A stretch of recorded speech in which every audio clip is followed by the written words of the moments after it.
anything we suppress must be expressed. So what you deny will never die, no matter how hard you try. I've tried it. What you resist persists. You're going to have to feel it. You're going to have to feel it, and then it will reveal to you deeper layers of it, and that's how you heal it. And that's what leads us into not feeling seen, not feeling heard, not feeling acknowledged, not feeling felt, encouraged, supported, understood, not feeling safe, and not feeling loved. So why we get stuck is because most of us... Welcome to Get Invested on the Property Hub podcast channel, the leading weekly show to help you unlock your full self, health and wealth potential. I'm your host, Bushy Martin, and each week I go deep with the best investors, experts, leaders and founders to find out what it takes to break free from the grind, discover freedom and live by design. Subscribe now and join me and get invested in the life you really want. Let's get started. Hi freedom fighters. Why aren't you living your ideal life? Why does it feel like something's always getting in the way? Do you feel stuck? You're finding it difficult to achieve your goals and make the changes that you know that you need to make. You know what you need to do, but despite your initial determination, you always just seem to run out of puff and you fall back into your old bad habits. Why? What's stopping you? Well, today, we're going to help you to find out. Because today, you've tuned into something life-changing. It's going to be one of the most important episodes of Get Invested that has the power to transform your life so that you can start to remove all of your hidden barriers that are getting in the way and preventing you from living your best life. So today, we're actually going to do something different. As most of you know, I'm a very firm believer that sustainable success, and however you decide to define it, lies at the intersection of what I like to call the three L's. That's self, health, and wealth. And like a three-legged stool, if you ignore any of these or don't give them the attention and intention they deserve, then everything will eventually come crashing down around your ears. And it all starts with self, our thoughts, beliefs, outlooks, and expectations, along with our habits and patterns of behavior that we use to navigate the world, often on autopilot. So how much time do you spend working on yourself? What I like to call mirror time, to regularly take pause and make space to see what comes up and what you need to think and do differently. And if you do, what do you do to keep falling and keep feeling stuck and unable to make the changes that you know that you actually need to make? Why do you keep falling back into your old, familiar, and sometimes bad habits? In our current instant everything world, we all tend to look for external causes and excuses, pointing the finger at a lack of time and every other excuse under the sun. But what if the major impediment to you achieving your goals and making the lasting changes that you need to make is not on the outside, but on the inside? It's between your ears, in your mind, not in your conscious mind, but the unknown and often unfathomable deep, dark recesses of your subconscious, where your deeply instilled beliefs, patterns, and behaviors reside that were generally cemented very early in your lived experience and often result from some perceived and unresolved trauma. Now, I don't mean trauma in the graphic extreme sense. I'm talking about trauma as the lasting emotional response that comes from living through what you perceived as a stressful, distressing, scary, or life-threatening event. Remembering that in our early childhood, where our emotional immaturity means that we perceive many things as traumatic, and as we perceive ourselves as the center of the universe in our formative years, we often see ourselves as the cause of everything that happens around us. So everything must be our fault. So I'm going to list off a bunch of things, and I want you to consider if any of them are familiar to you. Are you on edge? Do you have trouble managing your emotions? You often feel overwhelmed by life.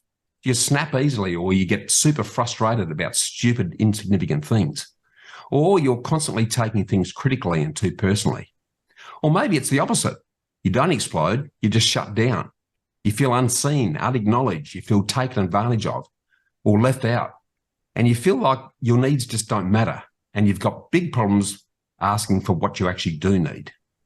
Do you have trouble focusing or making decisions? Or perhaps you have some form of addiction, which includes workaholism and perfectionism, or you feel disconnected from others, or the tendency to just withdraw and get lost in your mind and you're rarely present or in the moment. Now, you'd probably recognize yourself in some of this. but you're probably thinking, sure, I've got a bit of trouble focusing and yeah, I'm easily triggered, but I don't have trauma, Bushy. It's not like I'm a war veteran or I've been physically or emotionally abused or anything. Well, that was my initial reaction too. But recently, I've started doing some work that has given me the courage to reflect and recognise that I've had experiences in my early life that have had lasting impacts on the way I behave and interact in the world. There are reasons why I constantly strive for perfection and feel performance pressure. Now, I'm not looking for blame or to shift responsibility so that I can play the victim card and have an excuse for the way I am. It's about identifying causes so that I can start the real never-ending work of reprogramming and creating new neural pathways so that I can make positive changes and create new happy habits and rewarding rituals that gradually replace the old ones. You see, it feels like I've had a struggle with perfectionism and the constant need to perform all of my life. Now, while this has been a bit of a two-edged sword because it's pushed and challenged me beyond my limits to do and achieve things that I probably never would have otherwise, but the issues inevitably arise when the better I do at anything, the better I feel I need to do. And as the bar of my self-expectation just keeps lifting to the moon, the self-imposed stress and pressure becomes almost unbearable. It's why I ended up burnt out, broken and broke and pretty much lost everything at the age of 33. I was like a moth attracted to the flame of my own destruction. Now, while I've learned to deal with it better, thanks to the support of my partner in all things, Sonia, the tendencies are still there. And I've never been able to work out where this perfectionism and pressure to perform have actually come from. I had a great, loving, supporting family upbringing, and I've never wanted for anything. Yes, I was born with a hair lip and I suffered chronic debilitating asthma as a kid, as we sort of constantly moved from country town to country town, where I was always the new kid on the block and was often referred to by other kids as the short-assed, flat-faced, punk-chested runt. But all of this fired my determination to excel and prove everyone wrong. And yes, my father was always working, so I always used to think that I was just crying out for Dad's attention and recognition. So it wasn't until my wife Sonia and my son Adrian and I did a couple of awesome personal development sessions in Ubud on our recent holiday in Bali that the penny finally dropped. What I hadn't contemplated or even got my head around until then was the potential impact of passed down generational trauma. You see, I've come to learn that your DNA is created by your grandmother, as your mother's eggs are all created when she's conceived. Now, my grandmother was one of those long-suffering country wives who lived in the kitchen all of her life, and she spent all of her time unseen and unheard. And my mother's experience was no different. She got pregnant on a honeymoon, and because Dad was always away working, she spent my pregnancy constantly stressed and unsupported, and she spent most of her marriage feeling totally unseen and unheard as she repressed all of her emotions. So when I arrived on the scene as her firstborn, she was determined that I would not suffer the same fate. From my earliest memories, Mum always said that I was always going to be either a priest or the Prime Minister. So right from the get-go, I instinctively felt that subtle pressure to always be perfect and to be seen and heard. And I always had that super critical opinion of myself and always had my critical ears on when anyone commented about me or anything I did. And the awakening sessions in Ubud have started me on a journey of self-acceptance and self-healing that are already showing benefits in my relationships and interactions, even though I know that I've only just started the work I need to do and the work I need to keep doing in order to reprogram and gradually replace my old subconscious habits. Now, I know that many of you are likely to ignore or not do what we're going to talk about today, but mark my words when I say that this episode and our special guest has the power to transform your life and to help you overcome all of those invisible hurdles and barriers that have prevented you from achieving whatever you've wanted to achieve in your life today. So listen up and heed the message, or ignore it at your own peril. So all of this brings me to today's very special guest, Mark Reid, because Mark's the living legend that actually facilitated and guided our transformational sessions in Ubud.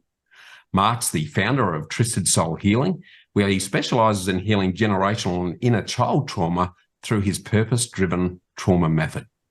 Mark has studied, taught and helped people all over the world in multiple capacities.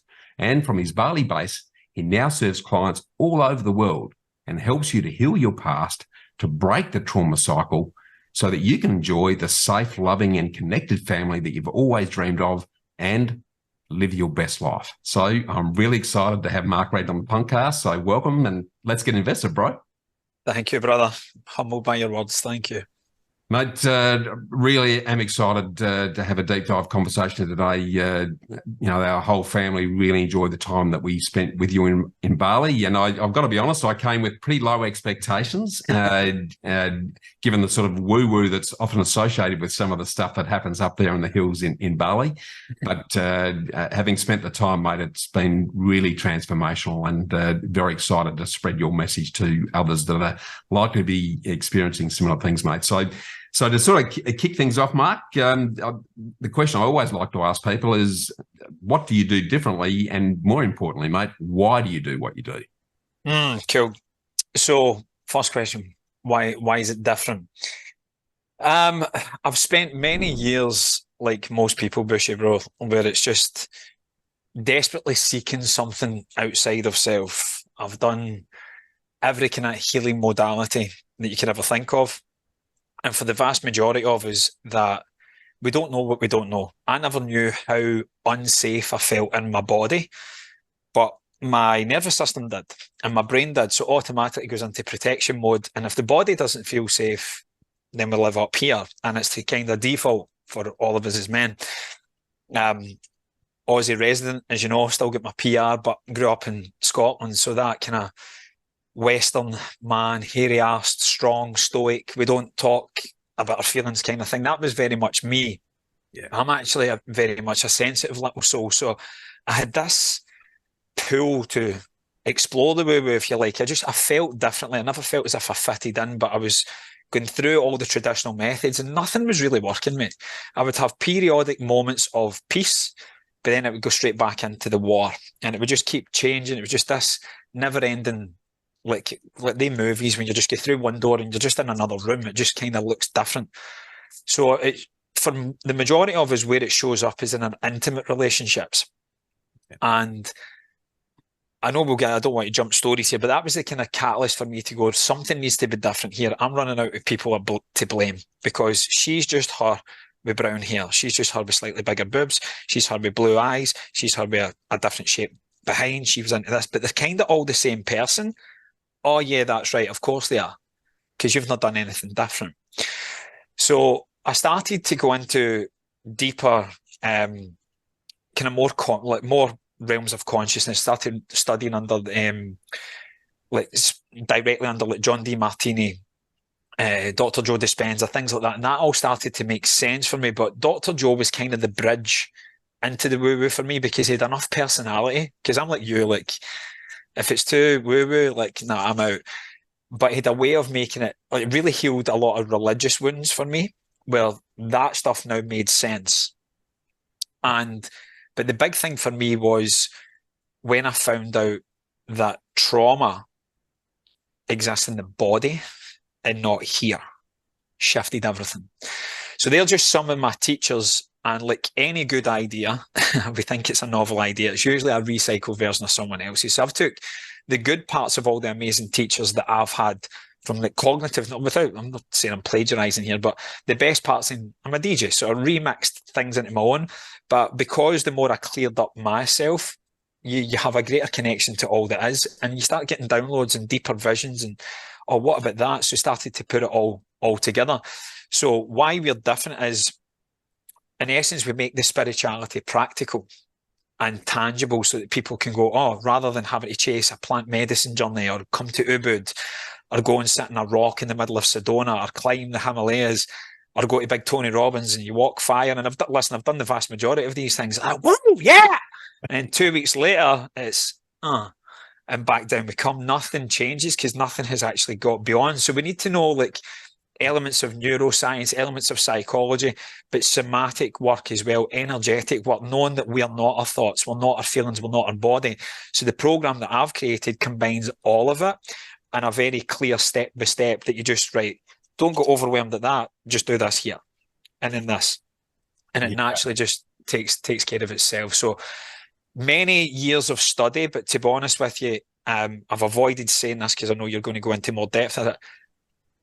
My experiences, bro, to be honest with you, because there's a lot of trauma that I, like you, didn't class as trauma. I just went, oh, that's just what happens where I grew up with, get on with it. Yeah. And I was just bypassing myself. So knowledge, I've got we saying like knowledge without experience is philosophy. You're just another Facebook philosopher, right? But when you've had an experience and you don't use the knowledge, you'll never have wisdom. So we need to combine both. It's never one versus the other. So everything I do is based on universal laws and principles. But how can we then make that tangible that people can realize that there's two sides to everything? But how can we narrow that bipolar experience of the duality to be a bit more streamlined with who we are and what we're here to do? Yeah, I love it, mate. And I can attest firsthand to just how you've got an amazing depth of understanding and awareness, but the way you deliver it for a blokey bloke like myself, who's an Aussie country boy, to really warm to your message and not reject it as the woo woo stuff that scares a lot of Aussies, but to go, hey, there's really something in this. And because you deliver it in such a down-to-earth way, but it's also coming straight from the heart, I can certainly talk firsthand at how beneficial your whole approach has been, mate. But mate, let's circle back now and get you to take us through your journey so far, if you don't mind, because I'd love you to take us through the highs and lows of where you've invested your own time, energy, and money over the years, and why, and how has this led you to where you are and what you're now doing. I think it's important for us to remember that it's easy to look back with 2020 hindsight, but the moment that really shifted things for me, this wasn't the root cause, that came after, but where I went, I need to do something, was that I was overplaying the name, blame and shame game. So I called a wedding off with 10, 11 weeks to go. And that took a lot, mate, because no one gets into a relationship to get separated. No one gets married to get divorced. But I knew we're not going to have that happy ending, and I don't want to be a statistic of divorce. So I need to call this off. But I was heartbroken, and I had so much guilt. And like most men, we don't want to feel that. We'll do anything to push it down. Yeah. But at that point, a webinar popped up on Facebook. Okay. And it was a guy named Mitchell Behan, based in Australia, MJB seminars. Shout out Mitch. And I watched this thing, and he was Irish, so there was a kind of Celtic connection, and he explained a lot of stuff that I had read through DeMartini and Dispenza. So I knew straight away, like, he's one of their students kind of thing, or at least he's done some work. Anyway, long story boring, and I've watched this whole thing, booked in for a call, and they had a 2.5 day event that was happening. And I went to that, and it brought up a lot of shit, and it really brought up a lot of anger and a lot of resentment. But I got through the end of it, and I had this kind of out of body experience that seemed to last for eternity, but also for a split second. And I knew in that moment I had clarity around me and my father's relationship. And I knew in that moment that I wanted to dedicate the rest of my life for other people to feel the same. And I knew the way I was going had to stop, because I had a personal training business in Australia at the time. But it was always more like, to use a buzzword, it was more holistic. But I was starting to get resentful towards my clients because I get very good at something that never gave me fulfillment anymore. Because personals, I love PTs, but PT doesn't stand for personal trainer. It stands for personal therapist, right? You give your guys like 2 seconds and they'll come and talk to you about all their troubles, and that's fine. It's a compliment that they feel safe to tell you that. But I was embodying a lot of deeper, at this point, it was mostly psychological, but I was going, right, well, let's talk about that. But because of what the brain sees, that's then the associative story that we run. So you see gym, you see weights. No, this is the physical place. We don't talk about that stuff. But here you are wanting to talk to me about it, but then there's a fear going back. So I kind of knew I needed to sell the gym. But we had a boutique style gym in Perth, and it was only open for our clients. It wasn't general purpose. So we turned over like just shy of a quarter of a brick. And I'm like that, I need to sell this. But there's a fundamental issue, because you can only sell a PT business to a PT, but all PTs are broke because they don't value it. They go from the $7 boot camp to the $6 boot camp to the $5 boot camp. And then we're realizing, how can the world value health when we don't? But I knew I needed to trust, because what I had experienced was greater and more profound than anything probably since like my drug taking days. And it was more than that, to be honest. Yeah. So I started to follow the intuition and go further, deeper into the field. Before I know it, I'm signing up for Caribbean cruises with Dr. John Demartini, Paul Bailey, Joe Dispenza, Dan Millman, Dave Logan. You might know more for business, which he wrote Tribal Leadership, and starting to push all these pieces together. But in that short period of time, I was supposed to get married the 13th of July. I actually got married the 11th of August to someone else. Now, kids, we call that trauma bonding, right? But at the time, Sam, my ex-wife, she came in, and I was very clear that I was tidying things up. That's going to end up in, it's just going to end up, it's not going to end up good for Stacey and I. I need to go that way. And then Sam came in and put everything upside down. All I've ever wanted, Bushy, since I was a young kid, was to be a good father and a good husband. I mean, when I was like 5, 6 years old, I used to spoon into my pillow and peck it like that. I never knew about French kissing, so there was nothing weird or perverted or untoward. I just always felt, why is that? But I could see my wife as clear as day. That's all I ever wanted. But I fell in love with more being the opportunity to be someone's husband, than I did actually getting to know Sam. And 6 months after I was being married, I was actually diagnosed with a rare skin cancer. And when you have that news, you start to think a little bit differently about life, about yourself. And like, we're born with 6 core wounds primarily, right? One of mine was guilt. Okay.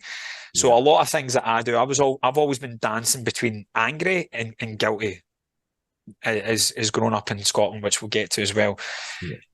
But you start to look at how you could have done things better. So I wanted to reach out to my ex-fiance. I told my wife, I said, I need to go and meet her. I need to let her know. And Sam was cool about it, and she said, cool, but just remember, Mark, she was heartbroken. So, and I said, I know. I said, and for that reason, I need to speak to her. I mean, I need her to know there was no foul play between you and I. And I want her to hear from me rather than someone else. So we had met, she'd met another partner. She's still in Australia, married, 2 kids now. Brilliant. We've actually got the same birthday, 6 years apart to the day. And wow. we met in Qatar, but we were both teachers. She was from this side of Glasgow, I was from that side. So she was literally the suppressed feminine energy of myself in female form, showing me to love myself. Yeah, love it. That's why I'll always love her, mate. We'll always have, not in that sense, but respect. She's a pivotal part of my journey. So I owed her that. And I told her, and she was heartbroken. But kind of got through it. And I realised that, Jesus, I'm not even making cancer about myself. I'm making this about everyone else.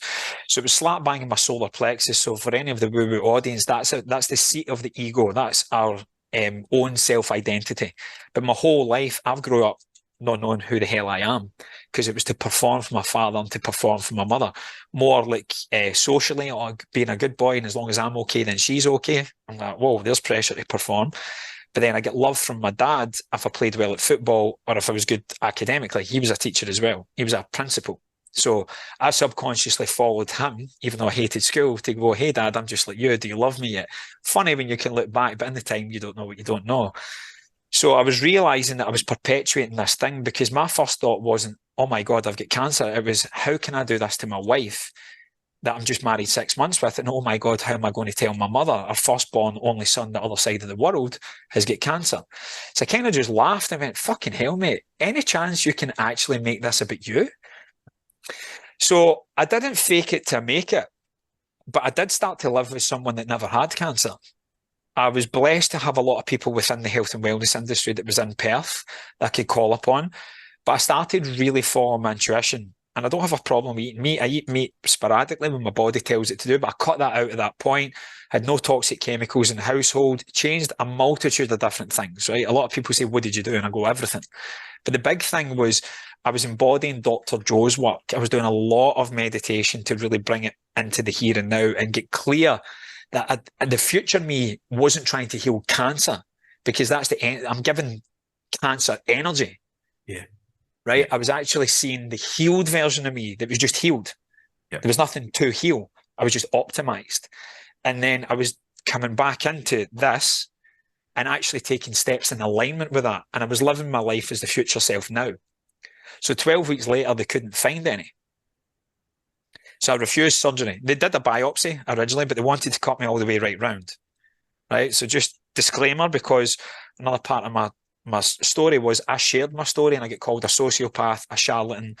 People back home were making up fake Facebook pages, put my face on Jesus's body, saying he's the same dickhead he was back then. Don't believe this. He probably didn't even have cancer in the first place. I kind of just laughed at that, mate, because I've had that my whole life. And there's a lot of keyboard gangsters out there. And I just went, whatever, they're going to say it to my face. And to be honest, thank God, because I'm too old for it and I can't be bothered with it. But I hope and pray they never have to make the call to their parents that I had to make. Yeah.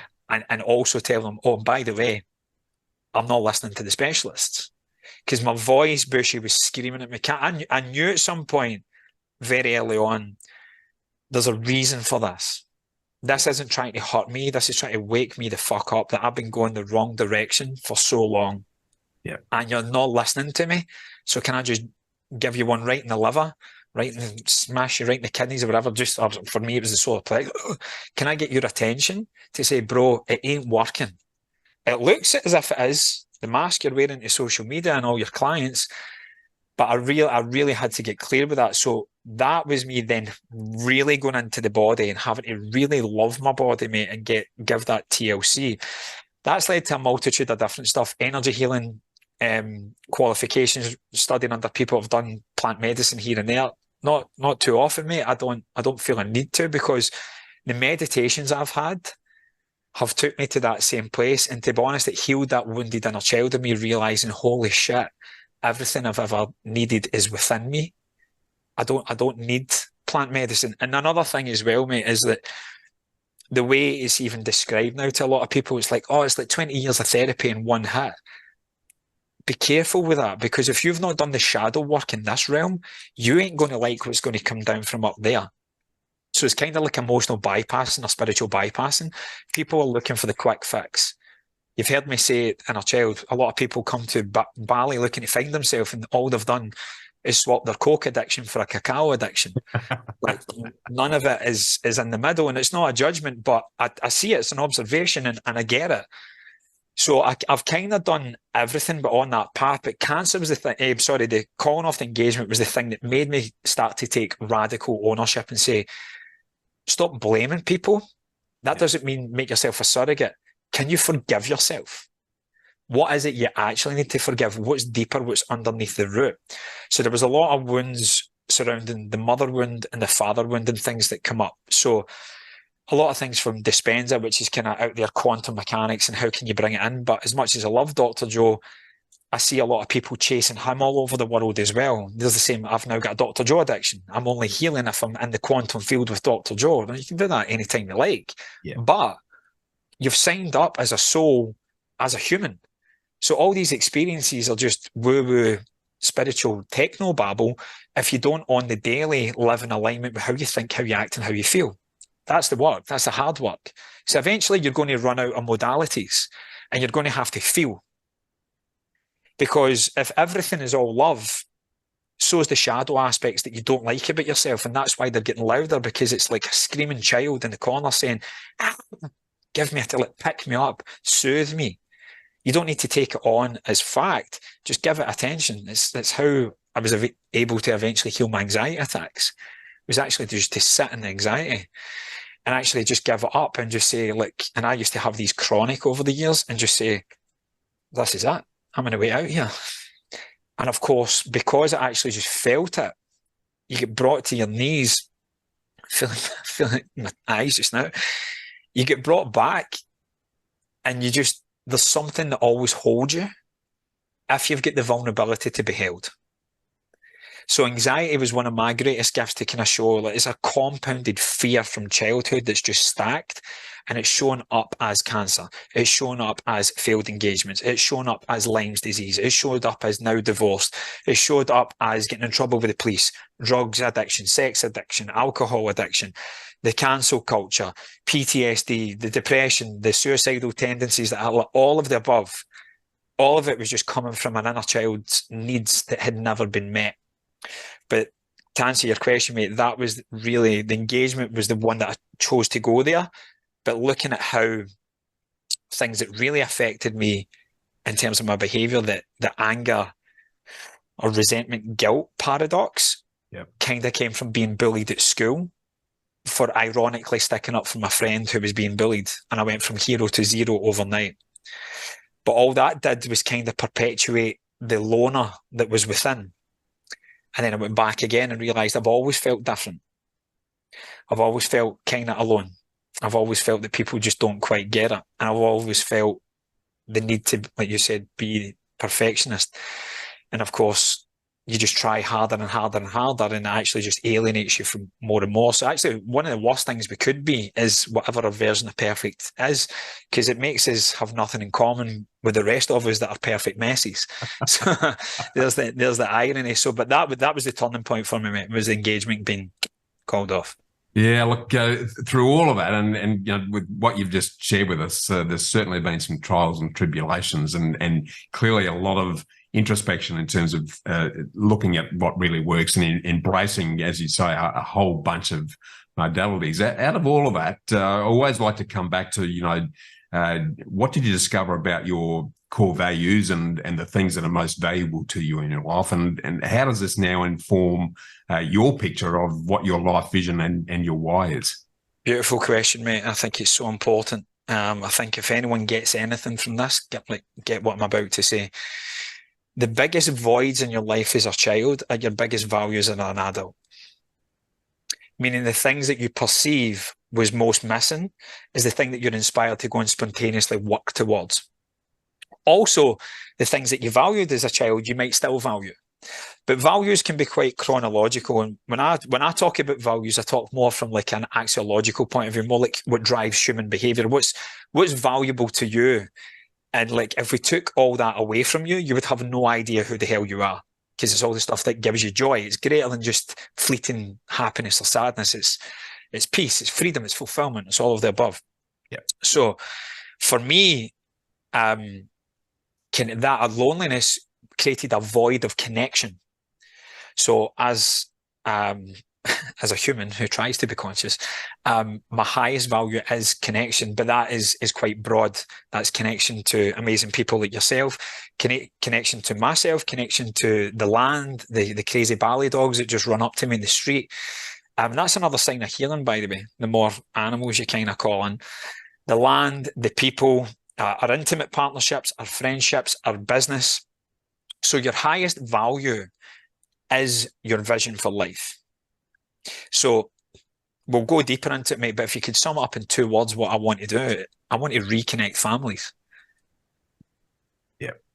That's it, because I think the little segue we had before we started about people working, especially men, the pressure to work, and then we try and buy the void of parental connection back through presence, because in some level we feel guilty because we know that kids want presence.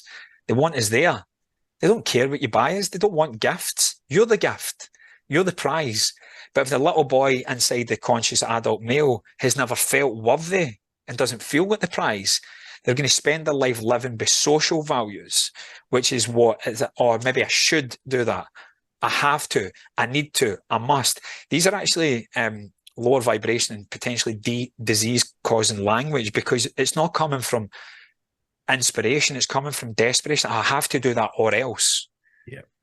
So for me, the voids and the values, that void of connection, particularly with my father, to be honest with you, I only ever just wanted to know who it was, like beyond. I mean, he was there, he was physically there, but he was emotionally absent.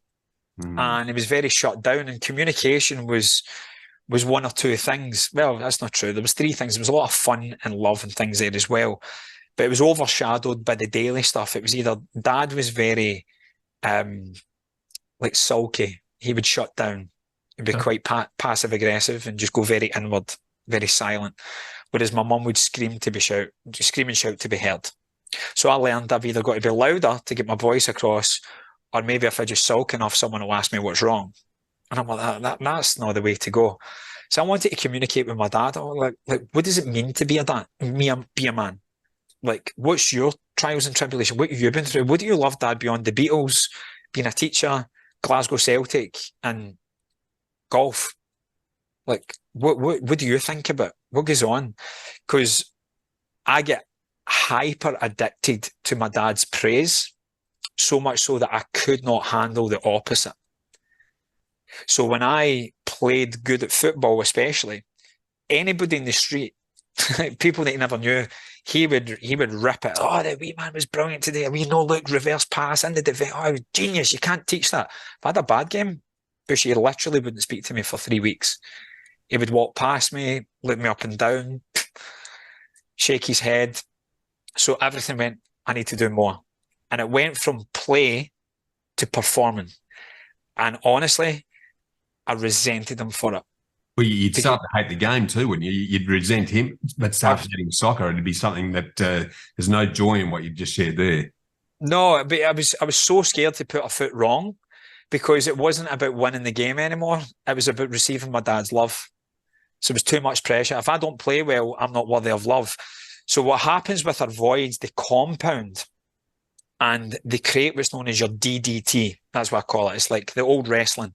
Getting your hands, boom, slamming you into the ground. That's what happens in the subconscious. It's your deepest dominant thought. And it's happening beyond our conscious awareness. So my deepest dominant thought was, I'm unworthy of love unless I play well. I'm unworthy of love unless so a Scottish word is wane. It means children. My mum used to say, as long as my wains are okay, then I'm okay.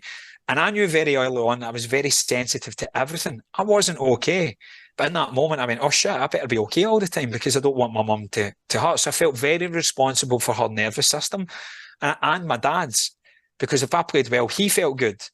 If I was a good boy and wasn't giving my mum anything to shout about, she felt good. But of course, he shut down and she shouted anyway. So it didn't matter what I did or what I didn't do. But I took that on as mine because that's what we do as kids. We don't have that part of the brain formed yet. We're just hypnagogic sponges that just try to make sense of our environment. And of course, we can't because we don't have parents that are communicating what's actually going on. So we need to make sense of it. So we run a story. They're right, we're wrong. Yeah. They're positive, I'm negative. They know, I don't. He's smart, I'm dumb. And we just put that in. So that void of connection is why I value it so much. But I knew through going that way that trying to connect for what I really wanted to feel inside, which is all of us, we just want to be loved and accepted for who we are, doing the things we love, which is your values, the people we love the most for as long as possible in the best health possible. How that looks is slightly different because everyone has a hierarchy of values because that's based on your past experiences. Yeah. But predominantly your highest value is the reason why you do what you do. That's why the majority of traditional success that we see in the media, like your UFC stars, AFL players, movie stars, singers, etc. If you look at their story, a lot of them come from nothing. Yeah. So that void of wealth is why they go out and create it. And that's why they look for opportunities to invest because they know my kids ain't going through what I went through. So the void of what they never had in the family is the big driver of their value of what they want to give. So I'm not immune to that rule. For me, I just want to live in my top 3 values every single day. This is my version of success, by the way, is connection, health, and contribution. Yeah, I love it. Love it. Great segue then into the work that you do and particularly helping people to, one, recognise they're in a child and heal some of that past trauma that they may not even be aware of in the current frame. You talked about the seven wounds. And you touched on the two, the anger and the guilt side of yourself. I wouldn't mind you just sort of breaking down what the others are so that anyone listening in can sort of get a sense of where they fit in that regard. Yeah, so they're kind of closely linked to the inner child wounds. So it's probably more relatable to talk to that because it's a wee bit more. So they're kind of much of the same.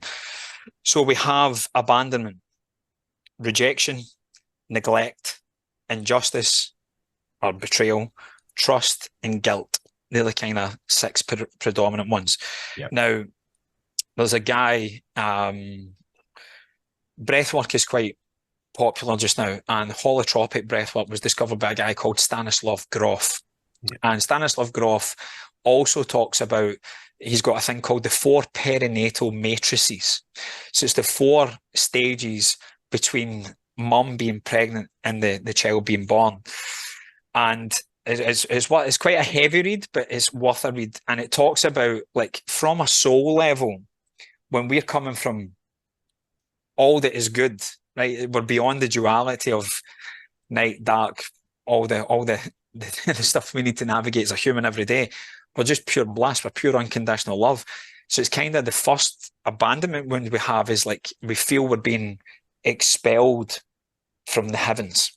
But why am I having to go back here? That's why kids will very rarely is a labour over in 10 minutes or an hour or so, because they don't want to come out into that. There's that kind of resistance. I was 27 hours, mate. I wasn't going anywhere. I was very happy where I was, mate. Yeah, it's nice and warm in here. Yeah, that's right. And then physically, when the cord gets cut as well, in some level, we feel that. We can't communicate it as a newborn, but we feel that because that's been a source of nourishment. Yeah. That's a source of connection. Cool. So, I mean, there's even instances, if you Google some of these, like there's been babies that have been stillborn, and the mother has said, please let me hold my child, let me have a moment. That's been enough to reset the heartbeat. Now, if COVID has taught us anything, the void of human connection that we went through is why the whole world was valiant and couldn't wait to get back out. But like all of us, we have that sense of entitlement. As soon as you start having it again, you kind of take it for granted, right? But that's the first. We're sentient relational beings that thrive in connection. And there's nothing weak about saying that men need women and women need men. Not from a codependent point of view, but healthy interdependence. Because when you're in a relationship, Bushy, you know this as much as I do, like there's relationship with yourself, the relationship with your partner, and then the relationship with the relationship. So you need to be the observer of all three. Yeah. So the voids give way to that, and it starts very, very early on, that kind of abandonment. We have no concept of time and space. Like, why am I being took away for the very thing?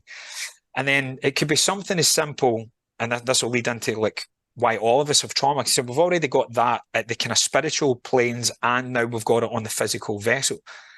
Grow up with that as well. Let's say that's a single mother delivering that. We know straight away that there's an energy missing, and then we can get more codependent on that. Fast forward a couple of weeks and months. I know this isn't the same for everyone, so I want to be clear on that. But the typical thing is we've got a mum who's trying her best to do everything she can for us, day and night, there for her beck and call. And sod's law, this day she decides to go, oh, he's sleeping. Right, thank God. I've not peed for 2 days. Let me go now. In that moment, we sense that we're alone.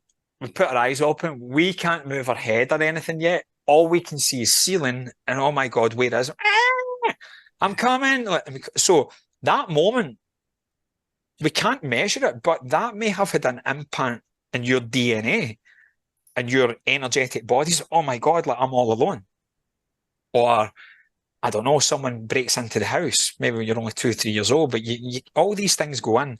So the brain doesn't develop, the analytical mind doesn't develop between like 7 and 8 to 10 years old.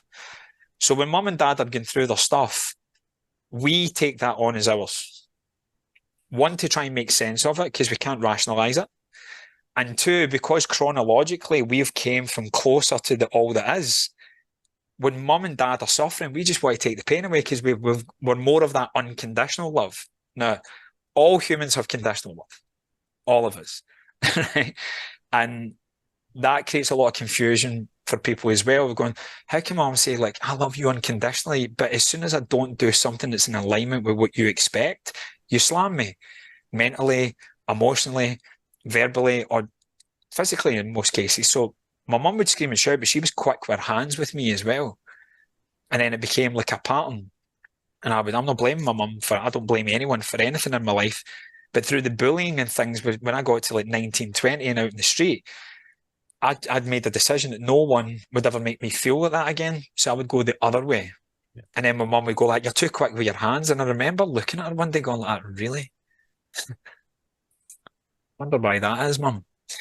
But that's when I was angry. So you're looking for someone to blame. So the big one for me was guilt. That was a big thing that was brought in, because I wasn't traditionally abandoned, but I was definitely rejected by my father. So I was linked to the academia and linking to the sport. And for most men and women, to be honest, that's a big part of the father wound, is I get love from dad when I am performing. Yeah. So we need to be hyper successful. Yeah. The neglect is obviously a little bit more traditional trauma. That is like not being looked after, not being fed, not being clothed, not being sheltered, but more so like emotionally as well, not having your needs met. Even when you get a little bit older and you say something and then you become the butt of the jokes, because Aussies in the UK, we're quick-witted, and we're quick-winded as well. quick-witted. We're good with the banter, but sometimes it can be a way for us to try and offset our self-worth at the cost of someone else's, and then go, oh my God, you just need to toughen up. You're too emotional. It's another way you're just saying, hey, why are you doing that to me? Stop doing that to me. Oh my God, are you a man or a mouse? All the things that we hear, big boys don't cry. So we just shame ourselves and it gets pushed in. So we get neglected there. Betrayal can just be simply like a parent that doesn't keep their word. Say, all right, at the weekend, listen, wee man, I've been working so hard. I know, I guarantee the weekend, I'm going to take you here. Of course, when the weekend comes, that doesn't happen either. So we learn not to trust them, and then we can be hyper vigilant and not trust anyone, which is really just a reflection of we don't trust ourselves. Yes. And then injustice is, that can be anything. Like for me, it was a big one. I was like, how am I getting this hate? I'm sticking up for my mate. They get bullied. And now I'm getting bullied, and I walked around school for 18 months by myself, hiding it, was cutting classes. I would skip home at lunchtime before my mum got there. I would intercept the mail. This one day I missed it. I was coming home from school and my dad's car was there way earlier. I'd done anything you want to tell me, and then it came out. But in my head, I had my mum from a very early age saying, never let them see you cry. She does this thing with her eyebrow. Like, never let them see you cry. The end of the sentence was, come home and cry into your pillow if you need to. I had already checked out though, Bushy. Yeah. I'd heard, oh, crying is bad. Don't do that. So we learn just to be like, in whatever coping mechanism we do, we just put the weight of the world on our shoulders and we just shrink. But anything that we don't express, anything we suppress must be expressed. So what you deny will never die, no matter how hard you try. I've tried it. What you resist persists. You're going to have to feel it. You're going to have to feel it, and then it will reveal to you deeper layers of it, and that's how you heal it. But those are the 6 kind of primary core wounds, and that's what leads us into not feeling seen, not feeling heard, not feeling acknowledged, not feeling felt, encouraged, supported, understood, not feeling safe, and not feeling loved. And the story that goes in there then at the deepest dominant thought is, I don't feel worthy of love, or I am not worthy of love. So we go from I'm only worthy of love when I do that, to just I'm not worthy of love. And it gets buried deep in the subconscious, and it'll play out as a extension of one of those core wounds primarily. Right. Well, that's probably a great segue into the question that I sort of started with in the introduction that plagues all of us, and that is, what holds us back? Why do we get stuck? And why do we find it so hard to make the lasting changes that we know that we actually need to make? Multi-layers, and that's good. So why we get stuck is because most of us get stuck in our heads. And the body keeps the score.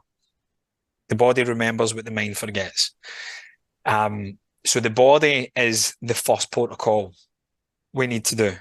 But for a lot of us, we're already aware in some level that that's going to be confronting, and we may not be ready to confront it yet. So we just stay here as a means to try and be safe.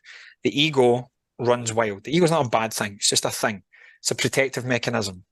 So it'll look for associations in the brain to give points of familiarity. And what happens is we confuse what feels familiar to safety. Yeah. Just because you've experienced it many times doesn't mean it's safe. But in some level, because we keep subconsciously thinking about it, and then we behave in accordance with that thought, then we have an experience, and then we feel a certain way, and then it compounds. The brain, it's part of the brain doesn't switch on the prefrontal part to think greater than that. It's the limbic system that's running the show now from the trauma. So just go, oh, you keep thinking and feeling this way, so you must want more of that. Cool, let me rearrange your reality to mirror back that perspective so you get what you want. And you go, why, God, why is this happening? What's going on with me? Or what's wrong with me is something that we usually go, there's nothing wrong with you. You've just developed mechanisms to try and feel safe. So the underpinning of everything is safety. So we go here in a desperate attempt to feel safe, but the irony is it just spirals more and more out of control. Yeah. So we need to go back to the body first and foremost, right? Not very many people talk about that though, Bushy. Mm-hmm. So that's a big reason as well. That's why I'm so grateful for this opportunity. And that's where we need to go first. So we want safety, we go here. We seek the familiar, but we still don't feel right. You don't feel your thoughts. No. Your body feels that. They're in alignment with your thoughts. Okay, and when we can't think greater than how we're feeling negatively, we're headed for a genetic destiny of just repeating the past. Like I said, the partners or the jobs or your health trials and tribulations, whatever it may be, you may have temporary reprieve, but the deep-seated stuff is kind of going to go there, because what we see in our sensory environment is only 5 to 10% of consciousness. All right, your dog that's barking, you're like, be quiet. Maybe they like, here in Bali, it happened to me last week. They kept in the middle of the night, the wolves out here. And I'm like, oh my God, bro, what are you doing? Right, we hear you, enough. And it was just, and I went, oh no, that's a deeper one. Put on the light. There's a snake there. But they couldn't see the snake because it was deep in there, but they could feel it and they could sense it, or maybe they heard something at a pitch and a frequency that I couldn't. So just because we can't experience it consciously doesn't mean it's not true.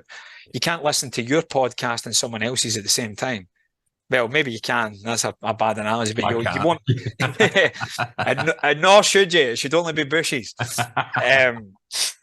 But you get what I mean. And that's sometimes that's where like that being unable to have one presence to really be there and be held leads to things like ADHD and Asperger's and autism and things like that. And that's what it's like. It's trying to, I remember being an ex-teacher in a behavioural school, we get taught this years ago. It's kind of like being at the sports bar and trying to watch 10 different things at the one time. That's what it's like for these kids. So, but that's a response pattern to the trauma that's stored in the body. Yeah. So if we heal that first, that's got a greater chance. Now, obviously, there'll be clinical people that will be listening to this that are more qualified than that I don't want to have that as a blasé statement. But for the most part, it's the body that comes up. And even through like things like understanding the vagus nerve and our nervous system and polyvagal theory within that, there's way more data from the gut to the brain than there is the brain to the gut. So a lot of it is we jump into safety mode here, which is really survival mode, which is stuck in our bottom chakras, so that we can't create anything new when we're in survival. Right. So if a cobra comes in here just now, I'm not going to go, oh, let me create a new reality and tap into the quantum field. I'm not going to meditate that away. It would be wise to allow my nervous system to appropriately respond with a fight or flight signal. I ain't fighting that, so I'm going to run. Sorry, Bushy, I need to go. I'm out of here. I'm not going to try and, here we go, here's a pendulum, right? No, I'm gone, right? So it's important that people know that to heal the body is to heal the nervous system first. That's actually what we bond with our mothers, first of all, as babies. So we don't bond with this person that we see, we bond with our nervous system. So that's why a lot of us kind of know that we feel responsible for mum, because we know something isn't quite there. And that's not just in our generation, that is ongoing. And it must, because it helps. Everything that you thought you wanted and you didn't get is your mission to go and get yourself. That's the divine design. But to come back into the body and understand that there's more data goes from the gut to the brain than the brain to the gut. It's like a highway. There's 80% afferent data goes up through the vagus nerve, which is really the trauma nerve. That's where we hold all of it. Goes from the colon through pretty much every major organ, all the way up, and it attaches into the brainstem, kind of somewhere level here with the ear. Two ways. Afferent, A, for ascending, efferent for going down. 20% fibers more than kind of 8% more traffic. So it's kind of like going to one of these Instagram Bali waterfalls and sitting underneath it and trying to levitate. It's not going to happen. There's too much pressure going in the opposite direction. So why are we focusing on mental health when the body and the emotional health of the body is what? Because it's too scary for us, mate. Yeah. It's going to bring up too many things. And we don't need to consciously be aware of that, because 90 to 95% of us already know that that's what's going on, and it's a protective mechanism because it doesn't want to hurt us. But then when you start to realize that something's not quite right, we can guilt and shame ourselves for not doing it earlier, or I wish I knew that before that. No, you were meant to do it now, brother and sister, or whoever it is that's doing it. Like, can you just have a bit more grace and a bit more gentleness and compassion to yourself?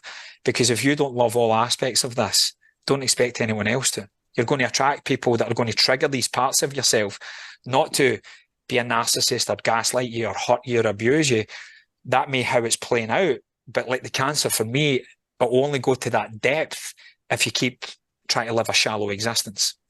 Yeah. So we need to go to the depths of our own soul, and just going here from our thoughts isn't the way to do it. There's a time and a place for it, but only when, I call it the trauma onion, only when we've peeled off layers of the jacket and had the body feel in a safe place again and processing certain emotions, where that is guilt, shame, unworthiness, depression, anxiety, fear, anger, whatever it may be.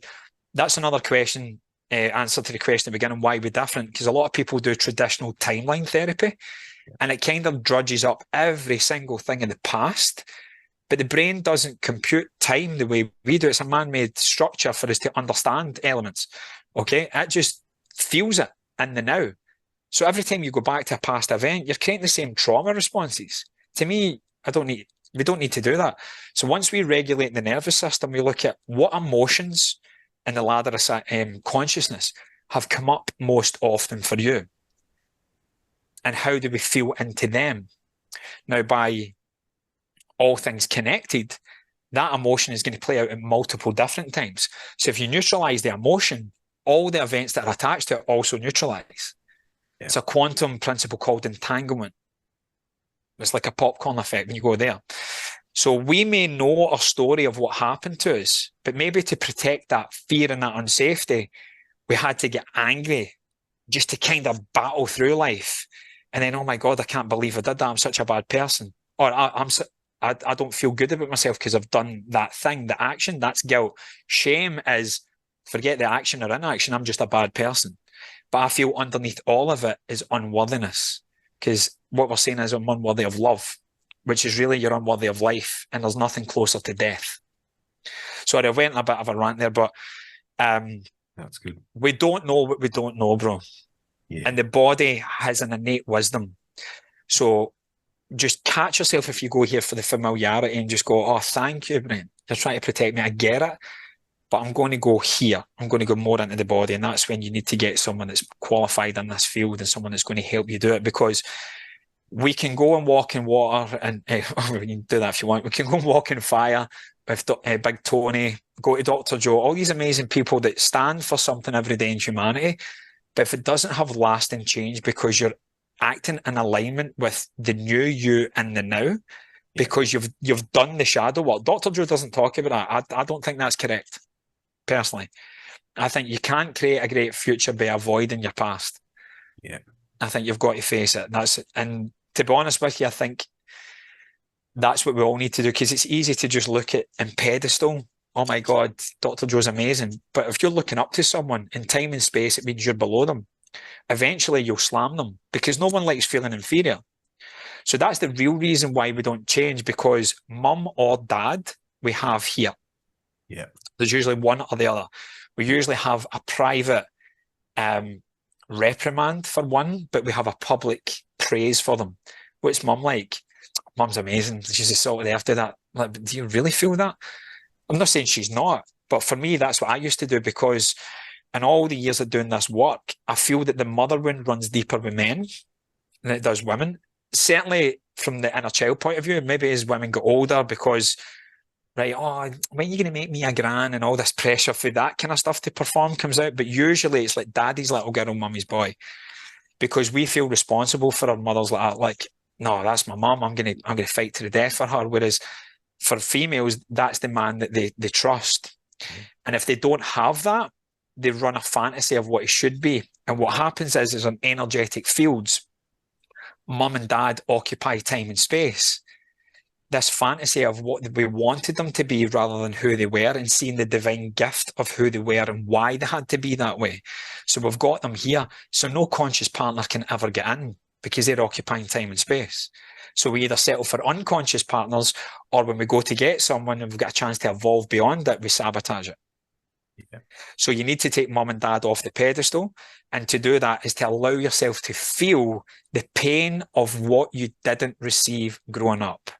And allow, if that brings up anger towards them or guilt that I'm talking this way about mum, whatever, it needs to be felt, because as long as you don't, it will fall into one of the double ID. It will result in injury to try and get your attention, because this is how, like, well, you're not paying attention emotionally. Let me come down a level to the physical. All right. Still not, here's an illness. No, here's a disease. No, okay. You can guess what the last D is. Yeah. Checkout time. Yeah. So for me, the more awareness you have, the more you start to see the subtle moments that I am not in balance. I'm either putting someone on the podium of opium, or I'm putting someone in the shit pit. Either way, I think I would never be like that. And you get too pride, and life will humble you. Or you're too humble to go, oh my God, they're amazing. Well, that's also you, because how else could you see it in another if it's not within? Because you're seeing it from here. But trauma obscures that. You can't access that part of the brain. It shuts it down. Yeah. So that's why just trying to think positive, love and light. Think, bro, do you think I've fucking tried that? I've had night terrors for 15 years. I keep it like, I've read The Secret.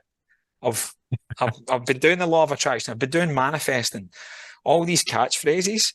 You only manifest what you feel worthy of, and you only manifest what feels safe to receive. So if you've never had something before, it represents the unknown. The brain registers as a threat, and you'll go, oh no, I better just stay here. That loop of thinking, hormonal release, feeling is what keeps us anchored in the familiar past rather than stepping into the new future. But it's linked to somatic work first, regulating the nervous system and having the courage to go in to look what happened in early childhood and realise that, yes, mum and dad did the best with what they knew how, but it's okay not to look back with 20/20 hindsight, because you can only heal the shadow when you see it through the eyes of the child at that time. Yeah. Otherwise, you'll make justifications for your behaviour or their behaviour, and it will just keep playing out. Yeah, beautifully said, mate. I want to jump in there, because there'll be a lot of people listening to this who are going, what is semantic work? What is the shadow work? And I wouldn't mind sort of capturing this within the Soulify sessions that you run, because again, I want to get into now some of the actual mechanisms and the approaches that you've approached that really are breaking through to the inner child and starting to heal some of this sort of almost invisible trauma that most of us are actually working through. So can you sort of talk about Soulify and the sort of modes that you incorporate into that exercise and sure, why they help and how they help? For sure, mate. So a quick answer to the somatic question, it just means the body. So somatic release work is just releasing it for the body. It's a very simple thing. And if anyone kind of wants like a couple of free tools with that, mate, I'm happy to send you some things and you can give it to your listeners, like a 10-step process to go into that. But Soulify is a combination of 4-5 primary elements. We finish with a meditation, but the kind of active part of the session involves sound and frequency, a specific playlist that I've made. It's got like hypnotic affirmations in it. It's also got binaural beats, beta brainwave patterns. I'm a DJ, and as a big gift to me is music from my father. That's where we really bonded. There's specific tracks that I've used. Some of it is just instrumental that are in specific frequencies, and others have like lyrics that really tap in and open that up. So that's the first kind of section of it. The second thing is that there's 3 breathing techniques that I teach you to start balanced. Then we ramp the body up, and then we come back down nice and safe. At the same time as that, I will be coaching you through typically for the first 15 minutes, because if we can keep the conscious, connected, up-regulating breath go, it actually switches off that monkey mind, the inner critic that we all have, that voice that says you're not good enough, you're not worthy enough, you're not sexy enough, you're not smart enough, you're not successful enough, you don't have enough money, whatever it may be. That actually starts to shut down, and we start to get into this automated pattern of breath, because the breath is the bridge between the body and the mind. Yeah. So it's an easy way to start getting into body work, and we're going directly up the tube, because we're like donuts. We've got one hole one side, one actually here that opens up at certain parts when we do certain breath, and the coccyx and the sacral does the same at the bottom of the spine. So that energy, that synovial fluid, cerebral fluid that goes up the spine, starts to carry messages, because we're no longer blocking it in the bottom survival chakras. So the breath starts to circulate that up. If we can keep that going for 15 minutes, that voice dials down and we can access the limbic system straight away. So now we're in the center of our stored feelings and emotions. Now with that, if you've got someone that's doing somatic work on you as well, we'll now get double the attention on the body, but you're keeping it going and playing your part as well with the breath. So it's kind of like this dance, and the music guides the breath and the breath guides the music. And then on top of that, we work through the 7 energetic layers of the body as well. So we're going from what's happening from a kind of woo-woo sense, and how that frequency, that's higher frequencies, how that then slows down and ends up in here in the body. So energy work, body work, breath work, the music and sound, and then at the end a meditation to kind of bring it all back in. That's in essence Soulify, and that's in 90 minutes. And someone on Monday there came out, one had said, I thought she was looking to win the dancing competition. She's body popping everywhere. She's like that. I'm really struggling. I don't feel scared, but I'm really struggling to ground here. Can you help me? I said, yeah, of course. So we did some extra body work with her, and she went, wow, that's like an ayahuasca trip. I'm really struggling to integrate a little bit. So we helped her with that. And another girl that was just very pensive. She was Eastern European, and she'd said, why am I able to feel differently in 2 hours than it's took 2.5 years in traditional therapy? And I said, I don't know. I can't answer that, other than you're ready to receive and feel more. So I'm very blessed, mate. I get these kind of things every week. And the beauty of Bali being this kind of attractive hub is that you get people from all over the world coming to do this, but it just reminds us that we have way more similarities than we do differences, and all of us have trauma in some capacity. Traditional trauma that some of us would think, oh yeah, I don't have any. If you've ever felt you weren't seen or unsafe, anything, unheard, unheld, not having the touch and the nurture from a parent, like we've all got it in some level. Okay, because we carry the mother wound from her. I think you touched on it in your introduction about the eggs. Yeah. So Gran, pregnant with mum as a fetus has every egg she's ever going to need as an adult. So you as an egg in a single cellular organism is already in there. So you're feeling everything that mum has, and then when it's mum's time and you become the fetus, like that genetic tagging, that the point of conception between mum and dad, like your DNA is made up of every conscious and unconscious thought, action, and feeling they've ever had. Yeah. So that's its 30. Then it gets activated through the birth, and depending how traumatic the birth process may be. So we all have it in some capacity. So Soulify allows us for our soul to fly, but land safely, so that we can integrate it the next day and the days going forward to do that. And although this is like a one offering here, and we are looking to take it all around the world, my clients that work with me long term actually have access to this, and in our weekly calls we do versions of it. There's actually 7 different versions that I've created, and I'm going to create more. But there's a kaleidoscope as well. So we would just watch these patterns to take us down in, and then we lie back, and then we begin. So it lasts for about 90 minutes with a little bit of grounding time and then a little bit of explainer time in the beginning. But for me, that's the 5 key ingredients that allows everything we've spoke about to this point to be experienced, because otherwise this is just a guy talking for an hour and a half. And oh, that's kind of cool, but okay. Well, I can certainly say, Mark, that having been through the Solify experience, again, I'm one of those typical Aussie guys who's a little bit skeptical about stuff, and I was like, well, I'll go for the ride and I'll see what happens. I was amazed at the awakenings and the realizations that came not directly out of it there and then, but in the couple of days after. I was amazed at the things that suddenly, penny drop moments are like, okay, there's a real realization there that whole process just clearly freed up my whole system to allow that stuff to start taking root. So I'm really a big advocate now of what you're doing with the Solify exercise. Thank you, brother. But I guess to flow on from that, because we then, having enjoyed that experience, that really inspired us to do your sort of Safe Love program and spend a day with you and working through all of that.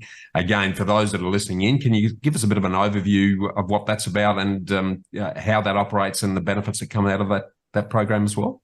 Yeah, so the Safe Inner Child Workshop, it stands for, it's an acronym, stands for being seen, being accepted, being felt, and being encouraged. And for a lot of us, we never had that growing up. At least we didn't feel that we were seen for how we wanted to turn up. We felt we had to turn up a certain way. There's a lot of pressure. So in this, I teach people the kind of where creation began in the whiteboard, and I bring it in and I make people understand the different frequencies from the point of the Big Bang, all these things, and where we end up within it. And people have different takes on that, but the fundamental thing to realize is the world, like Tesla said, is energy, frequency, and vibration.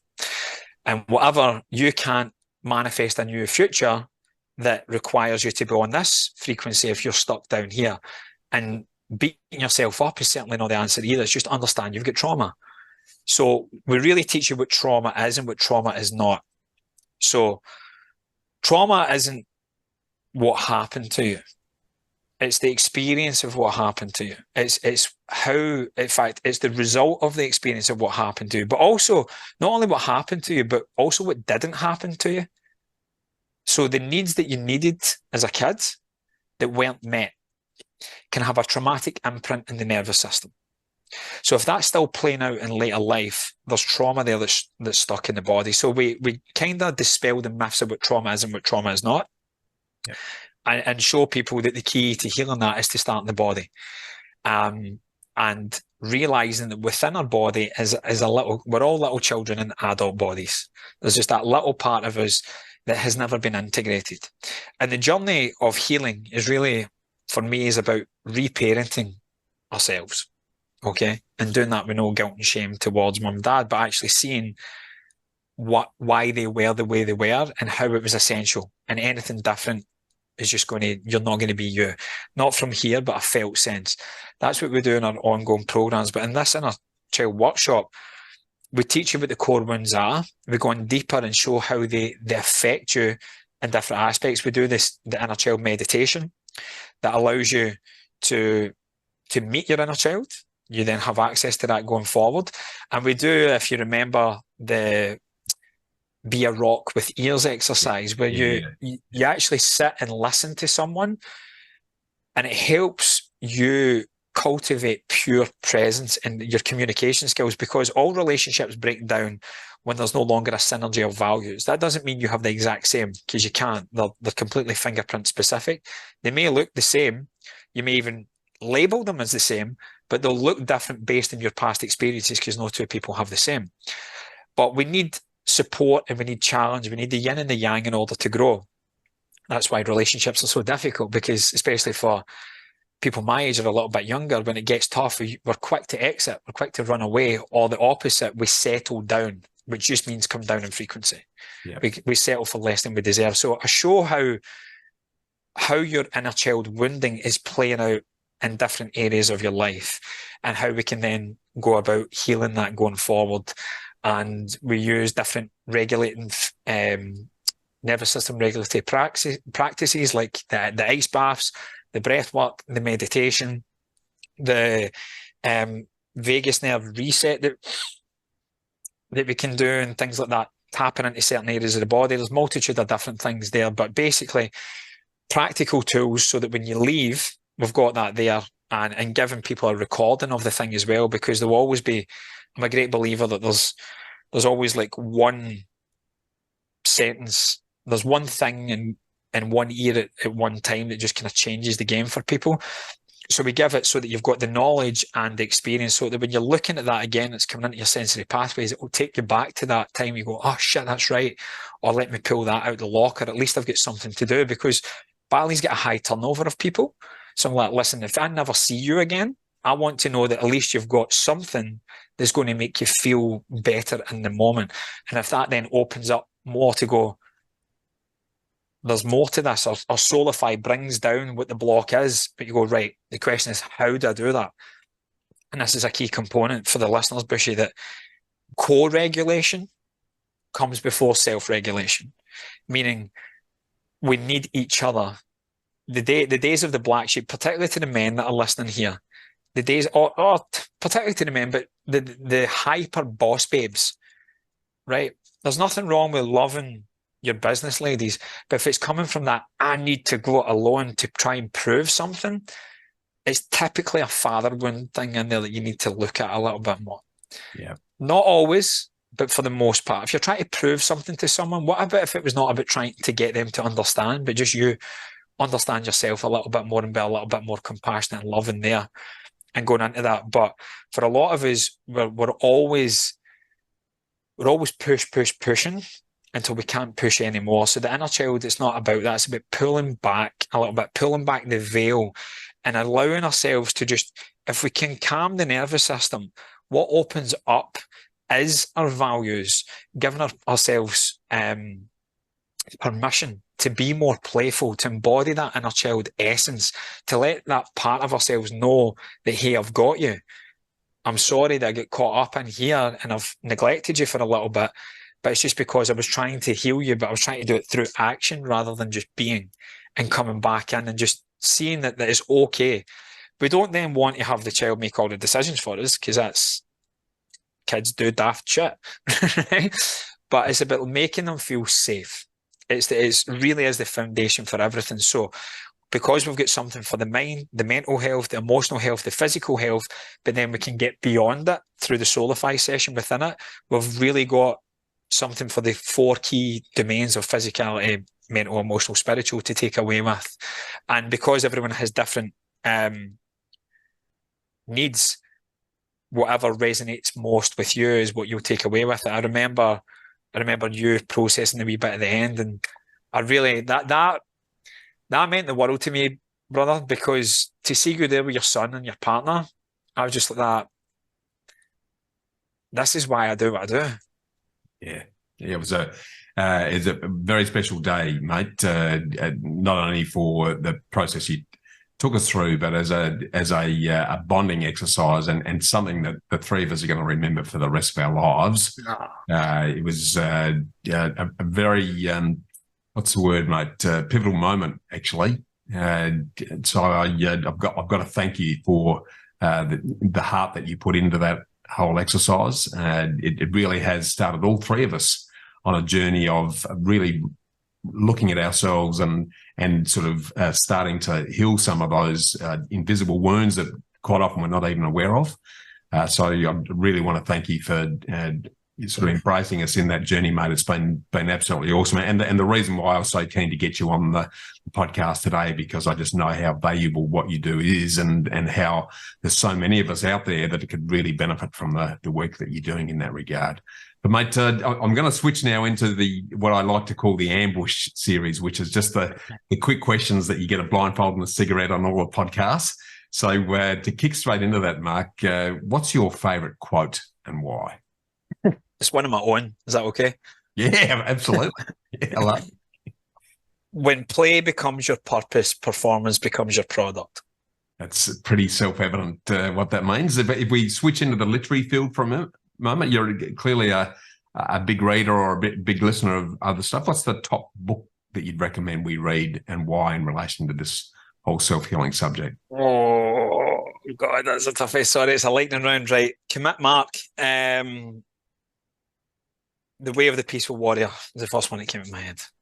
Dan Millman. Yeah. It's actually the basis of how I want to write. I'm in the middle of writing my book. It's called The Meandering Journey Home, The Loner's Pathway to Ultimate Freedom, Connection and Love. That's the book that I'm writing. But it's very much inspired by Dan's, because it's basically his autobiography written as a fictional thing, but based on universal laws. It's genius. Love it. Well, I can't wait to read that, mate. Put me on the pre-order list there right now. Now, the last one of these, mate. What's a personal happy habit, a rewarding ritual, or a daily discipline that you employ that's contributed most to your fulfillment and success today? Probably movement, mate. Yeah. Is it physical movement? If I'm honest, it's been what's been most consistent.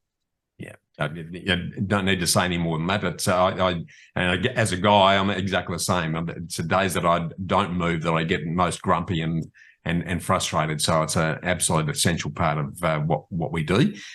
Sort of final question to bring it all to a conclusion, Mark. What are your key takeaways and must-do actions for those of us who truly want to break with the past so that we can live our soul's purpose and do what we love with the ones we love? I think the first thing is just to be aware that there's something that needs to change. Because if you don't, you're just going to live in denial. And I want to say, whatever you've done or not done, and whatever has been done to you or not done to you, you're still worthy of love. For so many of us get caught up in guilt and shame. So I think first of all, just be aware that something needs to change. Then take action on that. And in fact, before you take aligned action, these are the AAA batteries I say to change your energy. Awareness, acceptance, aligned action. And then from that, when you accept that there's two parts of you and come in here, when you do your trauma work, which is in the self-acceptance, that's the shadow work. And in there, make the body a priority, regulate the nervous system, process the stuck emotions in the body, then go into perspective. Then it's top down, bottom up first, then top down. And when you go into perspective, you need to go into the pain of the past of them, your inner child, find them, nourish them, and heal your mother and father wounds. They are the key to liberation. Once you've accepted that, you will have an aha moment of, no matter what has happened to me, all that has ever been there for me is love. I've just been in a form that I didn't recognize. Now, if I go back into looking at the trauma just as a singular event, yes, that was horrible, 100%. This is never about bypassing what happened. But if you live your life through that narrow lens, you can never accept the brilliance that's trying to make its way to you. So when we do our trauma work and we combine all of this, and this heart opens, the wall around our heart opens, your eyes open. It's like looking through the world as a newborn for the first time. Nothing is missing. And usually in that moment, the beauty of the duality collapses back into truth, which is love. And you realize that the worst thing that happened to me is also the simultaneously best thing that happened to me. And I want to dedicate the rest of my life to make sure that other people either don't feel like that, or if they do, I'm the person that can help them be the guide from the side. Not do it for them. Because here's another quote: your deepest pain is your soul's purpose. And for as long as you suppress it, you will never fulfill your destiny. So only when you've done that work and you then know who you are and why you're here, your hierarchy of values will become crystal clear. That's the action you take in alignment with it. And then before you know it, you're living your vision. Love it, mate. Beautifully summed up. You've really encapsulated everything it needs to do. I really encourage people listening to this to do the work. As I say, that a lot of people pay lip service to the exercise and then allow life to get in the way. I really want to encourage everyone who's tuning into the show to really take some action on this. And for those who have really resonated with your message, Mark, how can they find out more and get more involved with you then? As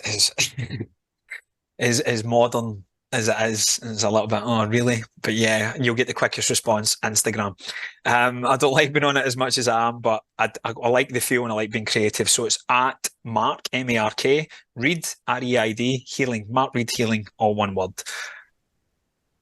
Beautifully done, mate. I've certainly been communicating with myself. I'm an instant Neanderthal, as you probably noticed, mate. I just don't look at the messages anywhere near enough. But certainly a great way to communicate. So I'm really going to encourage everyone to do that. And, mate, really very privileged to spend the time with you today, mate. You've been very generous with your time. And I really want to keep the conversation going, Mark. So let's keep in contact. Yes, definitely, mate. Can I just offer something for your guys? Please. I really pride myself, mate, on having the integrity. The world doesn't need more wounded healers. It's easy to talk it, right? And one of the biggest things that I'm working on just now is actually a certification program for some of the, but the prerequisite is you need to be a client of mine. You need to have embodied the work. This isn't about learning new shit. This is about embodying it so that when people are going through the shadow, you can skillfully guide them through it and safely. That's the big thing. So I'm working on that just now. That's coming because the world needs this stuff to heal, but it doesn't need more knowledge. It needs more experience. I'm happy to give you, so the up level of safe inner child is safe love, which is you get over 40 different practices to regulate the nervous system. So I'm going to give you, because it's Venus retrograde just now, let's call it like a Valentine's offer, 14th. Yeah. 14 days free on me. Even if you never hear from me again, I'll give the link, log in and go and experience it for yourself. Because otherwise I'm just saying cool stuff. People can go and experience it. And if you like it, then my selfish, selfless view would be to continue to help you going forward and integrate it. But at least in those 2 weeks, if you utilize it, there'll be things in there that will go, right, but how do I practically do that? So I want to do that, mate. This is coming. That's not what I was going to offer your guys, but yeah, let's give them the experience, please. Very generous, mate. I'll make sure we include that in the show notes as well, so that people can pick that up and get in touch with you. And, you can do a lot in 2 weeks if you're dedicated to making the change. Mm-hmm. And that's certainly going to give them a personal experience of what you do and how you do it, as a way of then continuing to work with them, mate. So again, thanks for your generosity, thanks for your time, and let's keep the conversation going, mate. Awesome, mate. Thank you, brother. Appreciate you, man. Thanks, mate. Thanks for tuning in to Get Invested on the Property Hub podcast channel, your home for property investment insights and inspiration. And don't leave yet until you've taken the next step towards living by design by getting my award-winning book, Get Invested, absolutely free when you sign up at knowhowproperty.com.au or bushymartin.com.au. And finally, make sure you subscribe to Property Hub to get your weekly dose of Get Invested inspiration, along with every episode of Realty Talk, Australia's leading property show for red-hot property investing news and insights, direct from industry leaders and influencers. Remember to always get invested in your knowledge, and I look forward to seeing you next time.